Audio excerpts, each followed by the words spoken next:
Savage Meanies, what's going on? Are we live? Are we live? This is a test.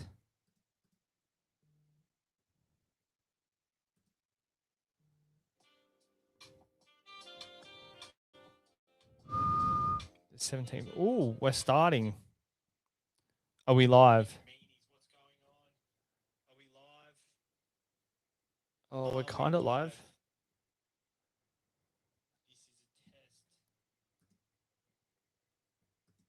We have some people in the chat. Someone forgot to change daylight savings.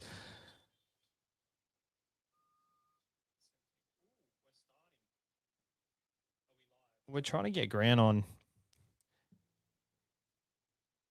Is it going to happen?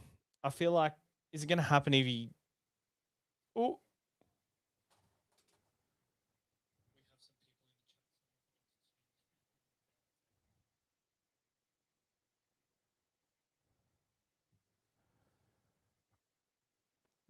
This is great podcasting, guys. I'm waiting. Well, we've been struggling for the last 20 minutes trying to get a guest on.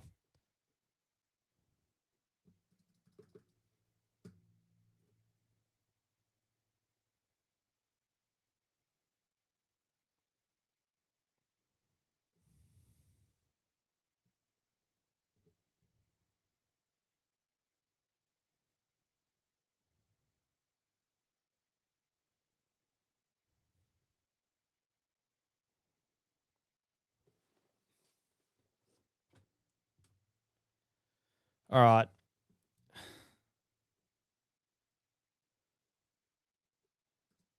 We're going to do this. We're going to do this so rogue. We're going to do this so rogue. Are you ready? Guys, make sure you ask questions in the YouTube because we're going to do this very rogue.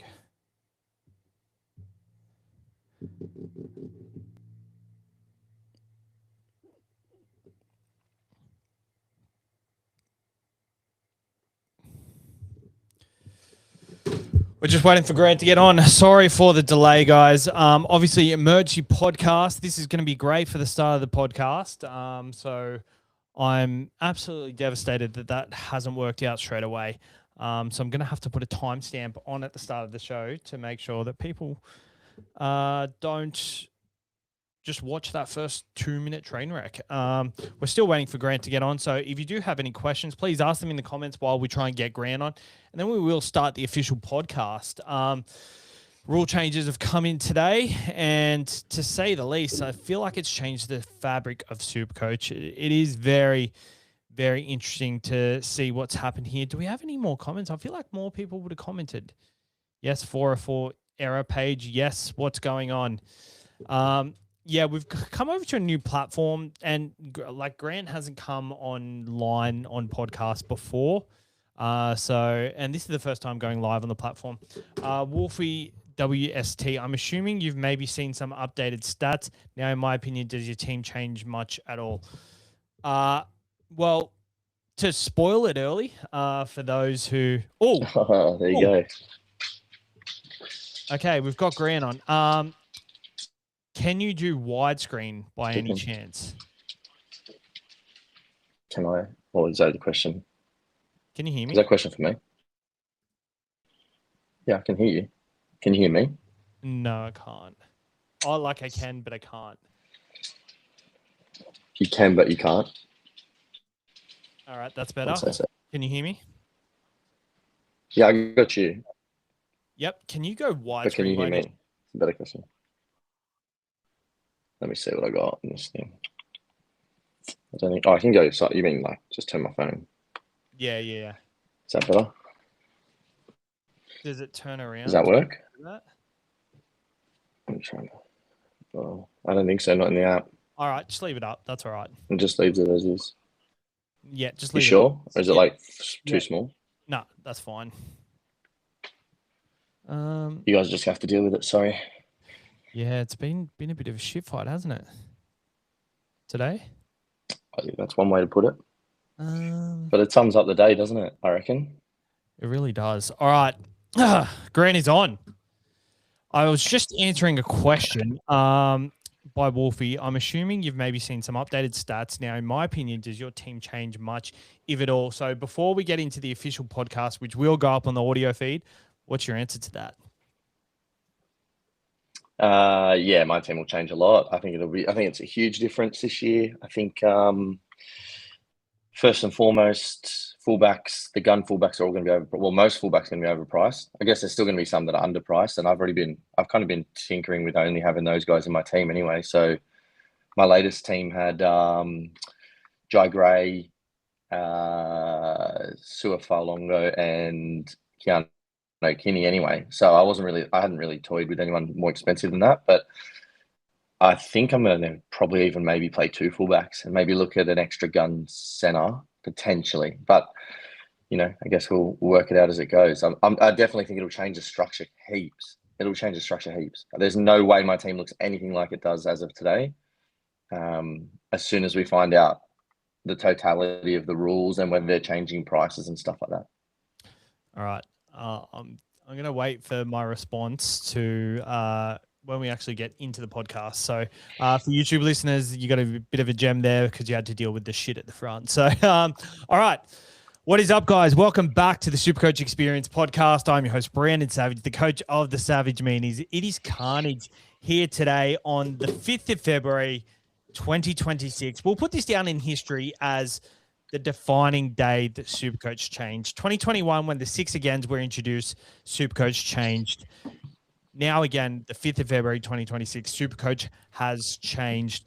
Grant, you're here with me, the coach of the Pretenders.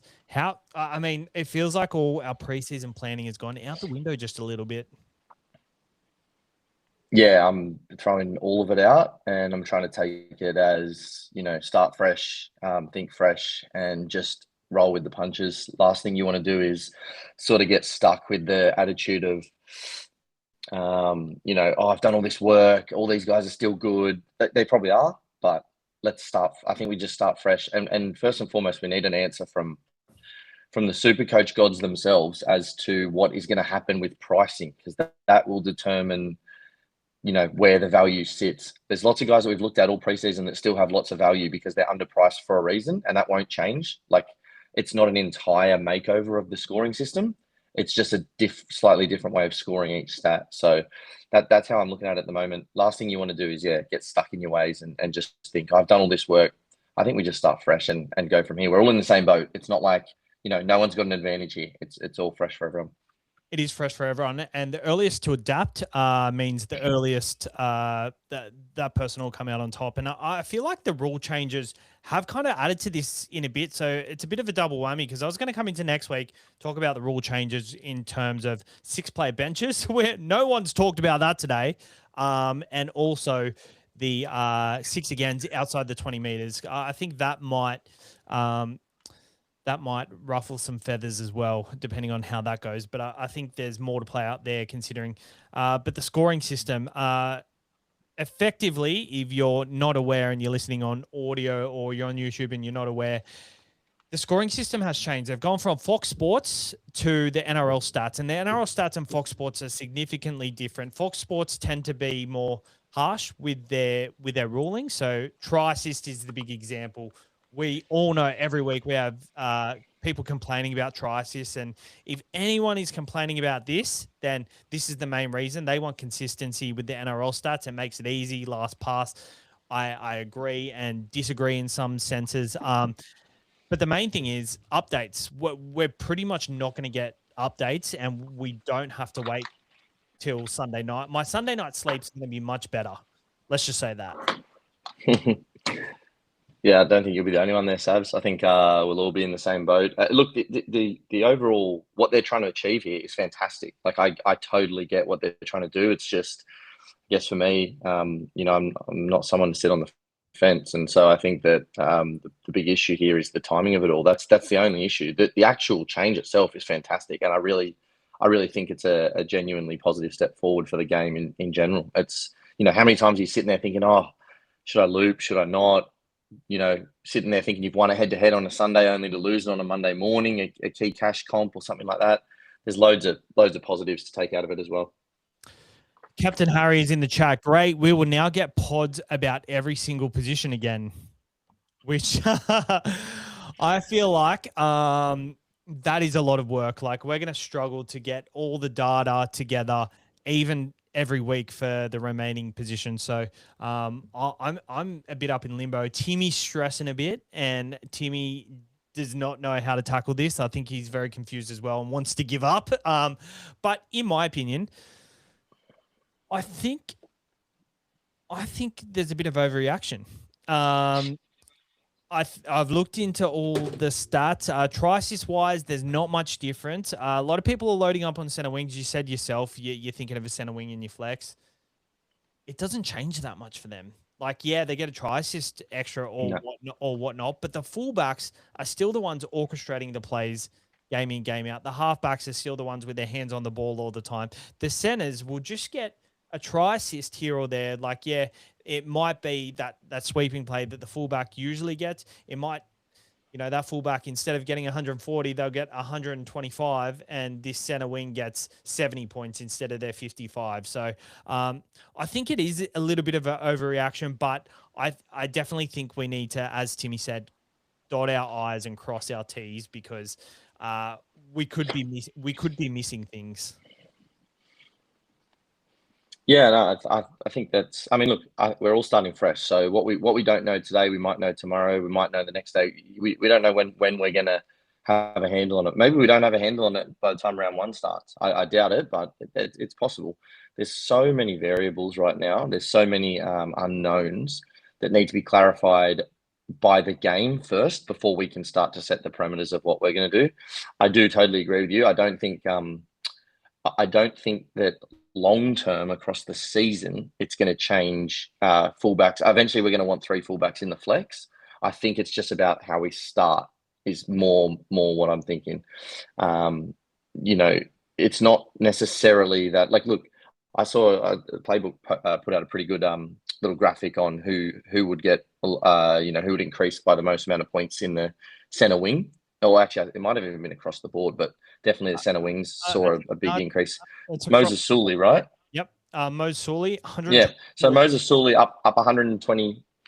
Yep. There you go. Sorry, Sabs. Yeah. So Sully used to be in the studio with you where I can actually hear it. Yeah. 124 for Sully, which is up from 10 try assists to 23. Isaac Tungo, 116 points for the season, which is up from 6 to 19. Stafford Toa, 7 to 18 try assists, 112. Herbie Farnworth goes from 11 try assists in Fox Sports to 21, which is only 100 points extra for him, but he played 19 games, so that's an average of what's that? So 100 points. It's like 5 points extra a game. So he would have been 800. 5 a game. Yeah, so he would have been 870K otherwise. Bronchi Cherry goes up 10 try assists. The biggest losers, I knew this without even looking at it. It was always going to be Isaiah Katoa.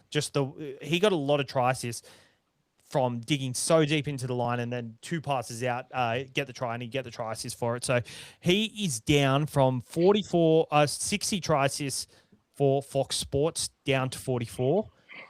This is including line break assists as well, by the way. So that's down 160 points. Yeah, it's combined try assists and line break assists. Scott Drinkwater down from 160 points, 62 try assists and line break assists to 45. Jerome Lloyd, James Tedesco, and Tom Trebojevic are down 132 and 124 points each. So it's not the biggest, but it does kind of significantly change our average between like 3 to 6 points or something. Yeah, and it just changes it does, as I said, but you got to look. If you look at Tedesco's average, for example, losing 3 or 6 points isn't going to matter down the track. You've just got to give him that first start of the season to sort of get back to the right price range of where you expect him to be. We all know that we've all played SuperCoach long enough. It's not linear. Price goes up and down fairly substantially. Players don't score well. Most players don't score 80, 80, 80, 80, and average 80. You know what I mean? Yep. Like, there's lots of ups and downs. There's injuries. There's all sorts of things that can happen. I think that it could very well happen that they come out and they don't get any of those try assists they don't lose any try assists in the first few weeks because they're all line break try assists or they're all different things like that. Like, it's not linear. It's not just going to automatically be they'll drop by 50K straight away. But statistically speaking, and odds are that is roughly what will happen. They'll roughly lose that many points over the first 5 weeks or so. And so when I was looking at it before, like Moses Sully, just because he suddenly gets a big boost in points,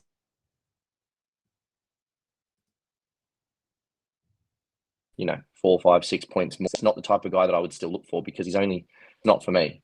However, a guy like Herbie, who I was on the fence for, now suddenly gets an extra 5 or 6 points a game. That's the type of guy that I would go for straight away. That's my view. I hate this because I was starting with Herbie anyway, and a lot of people weren't, and now all of a sudden everyone's loading up on the center wings. The front rowers and second rowers are big ones as well. We're talking about the try assists. Tackles, they count the third person in the tackles for the NRL stats compared to the first two. So we have some stats here. So there was one off the bat. Blake Brayley had 1,220 tackles. That was including the final series, mind you. So I haven't done the exact math for it. So let's just say he's got 100 more tackles, which makes his average 4 points more than what it was. So I think that's kind of a lot as well. But I've got the stats for the difference in tackles between players. So one of the biggest ones, Isaiah Yeo. If last year's stats were put on this year's stat scoring was put on last year, he'd be up 11.24 points, and he'd be 720 odd K compared to 610K now. So there's already value there just based on Isaiah Yeo. And we're talking about Isaiah Yeo. The podcast's just gone like he was done in SuperCoach, and now all of a sudden he's back. Harry Grant is up 12.94 points on tackles. So there's already value in Harry Grant as it is. Him and Blake Brayley in particular, I think, are massive purchases. Pat Carrigan up 7.04 points. Payne Haas up 8.75 points. Terrell May 4.41. Jordan Ricky is up 7 points. The list goes on and on. Morgan Smith is 5.32. Moses Leota all of a sudden probably becomes SuperCoach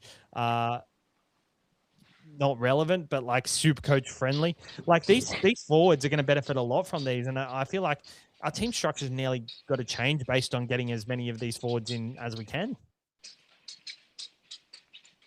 Yeah, you just got to have a look. We'll have to have a look at what those numbers are without finals games in it, because all those guys, or a lot of those guys you mentioned, went deep into the finals, so it looks like they made a lot more tackles, but we just need to peel out where the regular season finished. I did have a look at some guys who didn't make finals, and it looked like, especially for the high tackles guys who make, your high per game tackles, your Reed Marnies, your Damien Cooks, your Blake Brayleys, look like they maybe made about 5 points a game in tackles alone, which is a lot, right? But it's all relative. If every high tackle hooker goes up 5 points, then the hooker that you were already going to pick, as long as he isn't only going up 1 or 2 points comparatively, they're all going to go up by roughly 4 or 5 points, if that makes sense. So they're all similarly underpriced.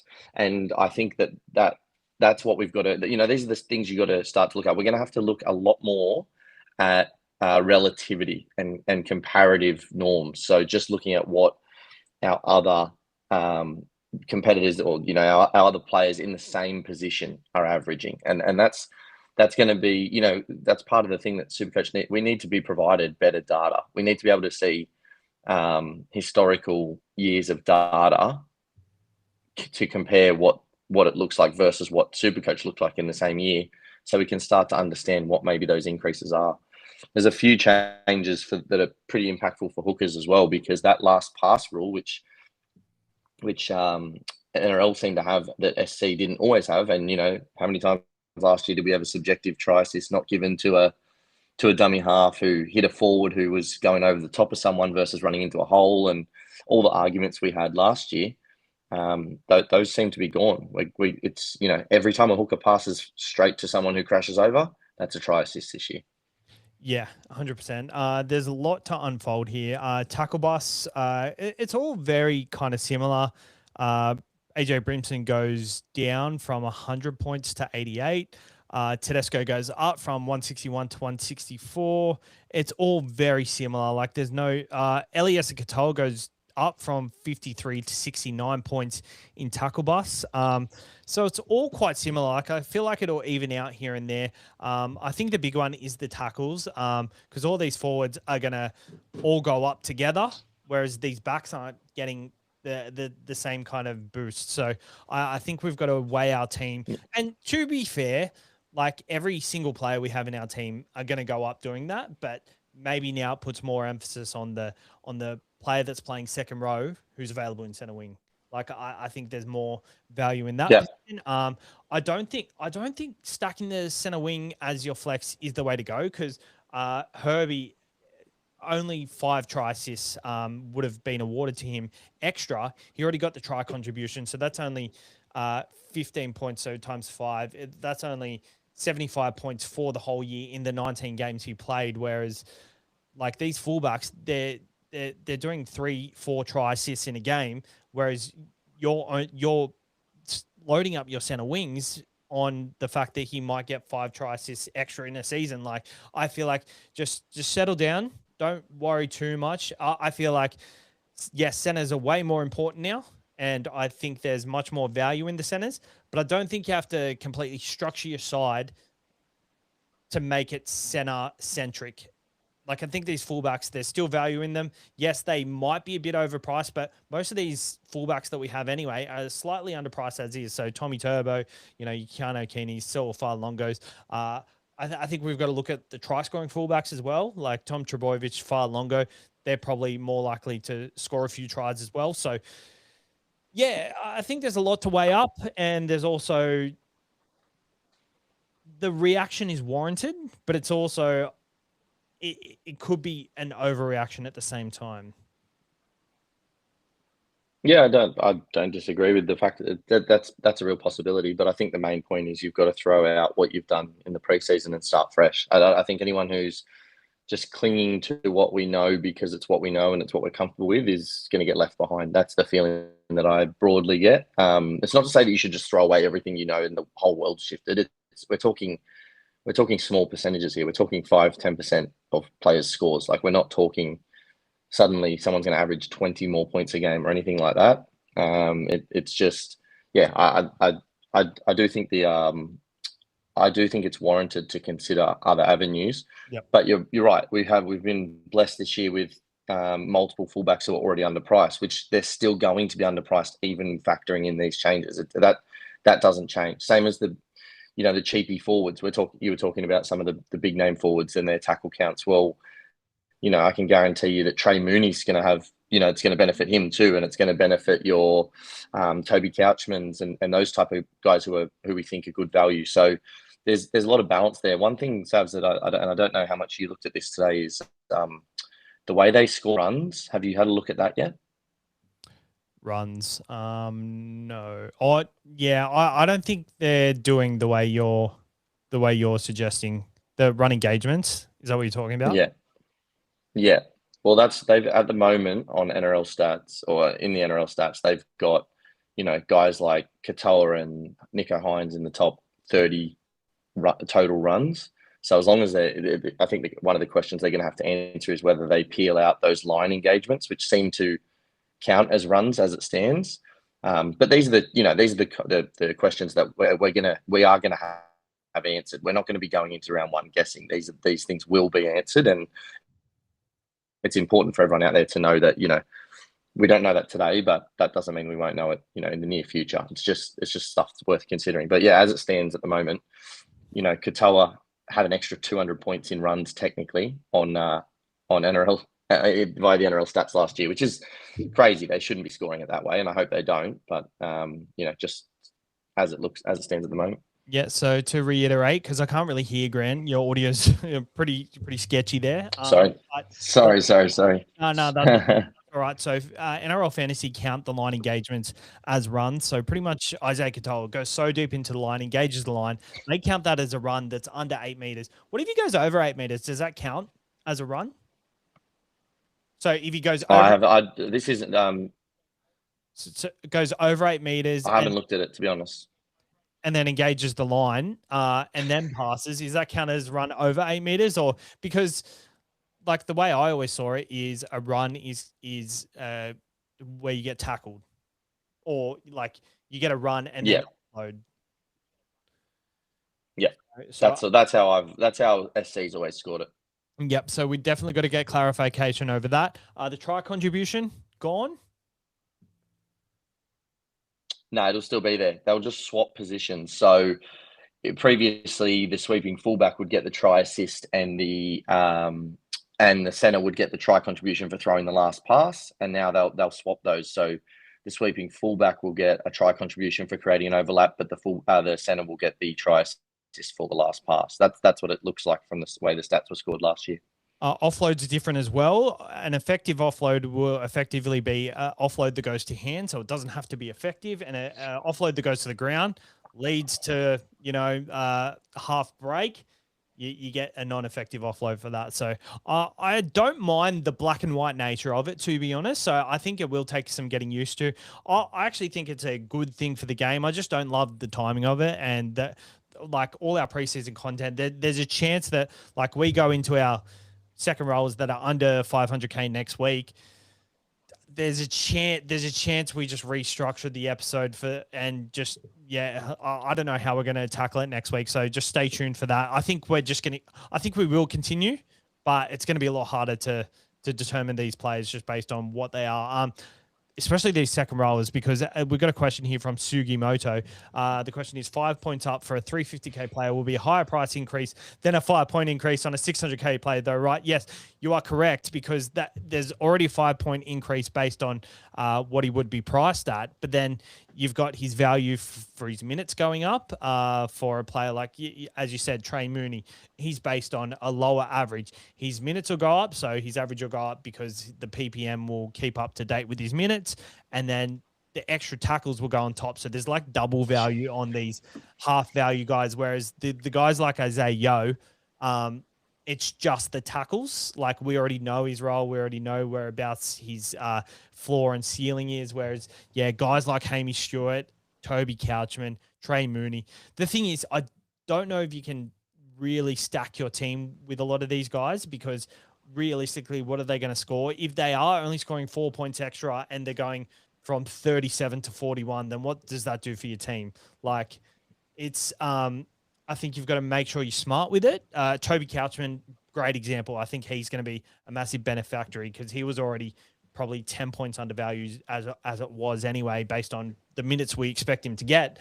So there's that as well. SuperCoach pretty much say that our modeling shows that last season's scores would have only differed by 0.64%. So I think that takes the top scale up and the top scale down and the bottom scale up, and then it'll kind of do a lot there. They also say that different criteria stats providers, 11.05% of missed tackles will be awarded from 2025. So that's pretty big, to be honest. Yeah, it's a big change. The 0.64% number is just fugazi. It's just a number they've plucked up. It'll be the difference in total points scored in a game, or the difference in total points scored per week by all teams in SuperCoach kind of thing. I can tell you right now, the difference from player to player will not be 0.64%. It'll be much higher than that. We're talking, potentially 5 to 10%. Yep, 100%. All right, we're going to gather some thoughts together, and then we'll get some official podcasts out to you Sunday, Tuesday, and then very, very often in between. Grant, have you any final thoughts? Anything you wanted to add before we go? No, just I think everyone just wait. There's going to be more information come out. There's no point. It has been a big shock for everyone. It's not just the regular player that's been shocked. We create content every week. Savs creates content every week, and we had no idea this was coming. Sangster was on the Playbook podcast this week and didn't give it away there, and hasn't said hadn't really given too much away. So it's very interesting, I think. But yeah, I think we just wait and see and play it as it lies.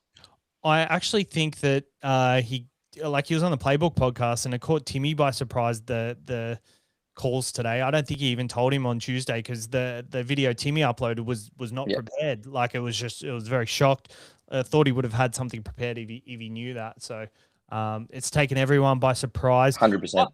Dare I say, Supercoach NRL probably didn't expect Supercoaches to react like this. Like, I say that they're expected everyone to be excited for the updates. Yep. And we are, like, don't get me wrong. The idea, I just think they probably half cooked the delivery, you know, like the idea is outstanding. And I hope that they keep trying to change the game in positive ways. You know, it's better now than it would be in 2 more weeks as well. Don't get me wrong. It could be a lot worse than this, but the one thing that I don't really think that they thought of was the changes to players' pricing. I think they probably could have delivered that a little bit better so that we not necessarily knew this was coming, but they had it planned so that as soon as it came out, they were like, right. And at the same time, we've changed everyone's pricing to map to last year. And now we're, you know, now we're delivering you. Then we're not worried about these little bits and bobs of who's got more tackles and who. It's just the same sort of stuff we've been talking about all preseason. Who's got more value because of better roles or better positions or those sorts of things. All right, we'll leave it there. It's carnage. Let's get our thoughts together. This is a raw reaction. Thanks for jumping on, Grant. It's been a shit fight, to say the least, in terms of the live stream and also this. But we'll get some thoughts together and try and get some solid stuff for you for the weekend, for you to think about your thoughts on next Monday. So thanks for coming on, Grant. No worries, guys. See you soon. See you later.